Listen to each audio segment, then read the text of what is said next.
Here's your cue. You're standing in a Starbucks in Singapore, eavesdropping on 3 different conversations happening at once. One couple is talking about waiting to buy a flat until interest rates drop. At the next table, someone's explaining why they're holding off on buying a car until COE prices correct. And behind you, another person saying they'll start their business once the economy stabilizes.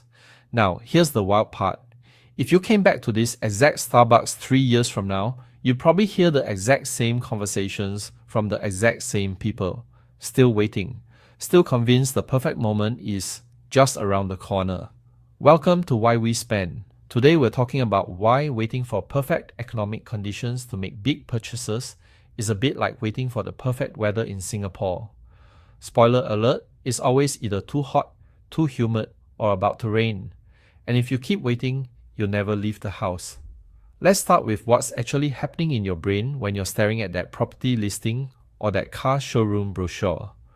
When you're about to drop 500,000 Singapore dollars on a flat or 80,000 ringgit on a car, your amygdala lights up like a Christmas tree. That's your brain's fear center, and it's responding to your potential purchase the same way your ancestors' brains responded to spotting a tiger in the bushes. Useful back then. Not so useful when you're trying to decide if Bank Negara's next OPR decision really matters for your house hunting timeline. Now, combine that primal fear response with something our ancestors definitely didn't have to deal with: information overload. 50 years ago, buying property was relatively straightforward. You'd chat with your banker, maybe talk to some neighbors, look at what you could afford, and make a decision. Done. But today, oh boy. You wake up and your phone shows you a headline saying property bubble about to burst. Lunchtime, another article pops up claiming last chance before prices surge. Evening scroll through social media and suddenly analysts are predicting a sideways market until 2026. And all of this happens before you've even had your dinner. Each piece of information feels important. Each contradictory opinion from some expert feels like something you should consider. And here's the trap. Every single new data point, whether it's the Federal Reserve's latest statement, Singapore's GDP growth figures, or the newest property guru report, gives you a perfectly logical reason to wait just a little bit longer, just one more quarter, just until after the next policy announcement, just until things become clearer. Except things never become clearer, they just become different. Let me give you a real-world example of what this waiting game actually costs. Picture someone in Petaling Jaya in 2020, looking at a property for 600,000 ringgit. The headlines are scary, economy's uncertain. Maybe prices will drop, so they decide to wait. Smart move, right? Fast forward 3 years, they've paid 90,000 ringgit in rent, money that's completely gone, vanished, bought them nothing permanent. And that property they were looking at, now it's 680,000 ringgit. Oh, and interest rates? They've actually gone up. So this prudent delay has cost them roughly 170,000 ringgit in real terms. That's the invisible price tag nobody talks about when they say be patient, wait for better conditions. Or think about a Singaporean couple who decided to postpone their wedding, waiting for better economic times. Noble idea in theory. But they're living in separate rentals because they're not married yet. 3 years go by. They've collectively spent an extra 36,000 Singapore dollars on housing compared to if they'd just gotten married and shared a flat immediately. That's $36,000 spent on waiting for the right moment. Here's something that might sound controversial, but stick with me. Economic conditions are never actually perfect. In fact, they're simultaneously always terrible and always acceptable, depending entirely on which metrics you decide to pay attention to. Interest rates might be brilliant, but property prices sky high. Or prices might be reasonable, but banks have tightened their lending criteria. Or everything looks decent, but inflation's running wild. There's always something. This is because economies work in cycles, not destinations. There's never going to be a moment when the Straits Times runs a headline saying, right, everyone, all indicators perfectly aligned, proceed with major purchases now. Anyone waiting for that signal is going to be waiting forever. And in Singapore and Malaysia especially, where property ownership is tied so deeply to ideas about adulthood, success, and family expectations, this becomes even more stressful. You're not just making a financial decision anymore. You're making a statement about your life, and that pressure to time, it perfectly adds layers of anxiety that frankly nobody needs. There's also this weird quirk of human psychology called the relativity trap. We judge value relatively, not in absolute terms. So that condo that seems expensive today, it'll still seem expensive after a 10% price drop because your brain just adjusts the reference point. What started as waiting for reasonable prices becomes waiting for even better prices. The goalposts keep moving and you keep waiting.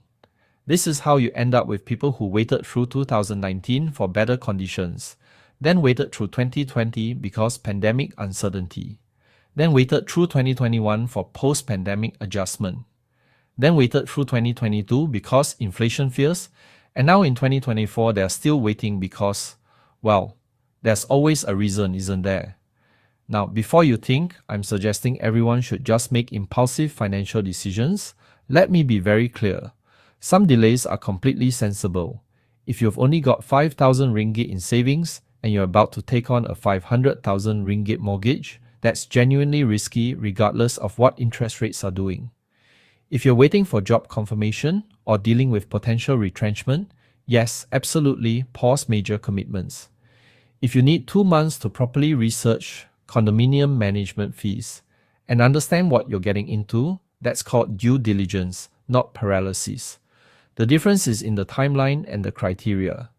Researching for 8 weeks with a clear checklist is very different from waiting indefinitely for conditions to improve without ever defining what improve actually means. One has an end point, the other is just perpetual limbo with a fancy justification. So how do you break free from this loop?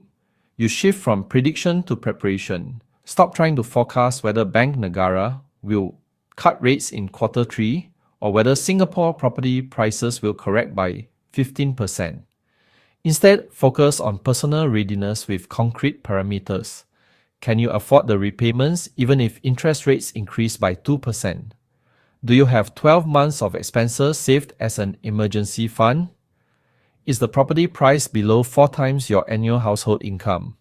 Once your personal criteria are met, you execute the decision. Full stop. It doesn't matter if the economic commentators sound optimistic or pessimistic that particular month. It doesn't matter if your colleague reckons prices might drop next year. You've met your criteria, you move forward. This approach is incredibly liberating for people stuck in multi-year delays. Someone who bought an HDB flat in Singapore in 2021 at so-called high prices has still gained 3 years of building equity and housing stability. Meanwhile, someone still renting in 2024, still waiting for the right moment, has gained exactly nothing except a depleted bank account and 3 more years of uncertainty. Here's your action plan. First, define good enough instead of perfect. What are your personal financial thresholds that once met? Trigger action regardless of external noise. Down payment saved, check. Debt to income ratio comfortable, check. Emergency fund adequate, check. Then you're good to go. Second, calculate opportunity cost explicitly. What does waiting another year actually cost you in rental payments, in foregone use, in delayed life milestones?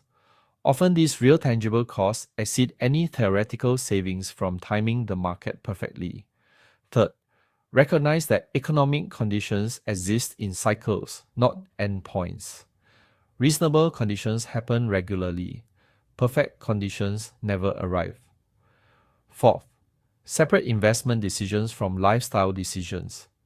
Your primary residence, your reliable car, your wedding, these serve life purposes beyond financial returns. Stop treating them purely as economic investments. And finally, set actual decision deadlines. I'll research property options for 3 months, then choose the best option within my budget. That works.